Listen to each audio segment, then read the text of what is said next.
Hello, আজকে নিয়ে চলে এসেছি কথক নৃত্যের একটি নতুন টিউটোরিয়াল। কি আজকে করব হস্তক অর্থাৎ হ্যান্ড মুভমেন্ট। অবশ্যই এটি 3 তালের উপর হবে। চলো শুরু করা যাক। প্রথমে পা ভি করে দাঁড়াতে হবে আর উৎপত্তিতে হাত সোজা রেখে দাঁড়াতে হবে। ডান হাত প্রথমে ডান দিক দিয়ে ঘুরবে ওপরের দিকে। একবার দেখাচ্ছি, ভালো করে দেখো। রিস্ট থেকে ঘুরবে বাইরের দিক দিয়ে যাবে।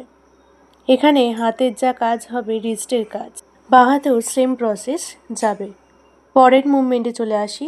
প্রথম হাত 90 ডিগ্রি খুলে নিয়ে চলে আসবো এবং বুড়ো আঙুল বন্ধ রাখতে হবে। হাত সোজা খুলবো, একদম ওপর দিক করে খুলবো না, গোল করে ঘুরিয়ে নিয়ে চলে আসবো একদিকে ডান দিক একদিকে বাঁ দিক করে। হচ্ছে পরের এপিসোডে। Bye bye.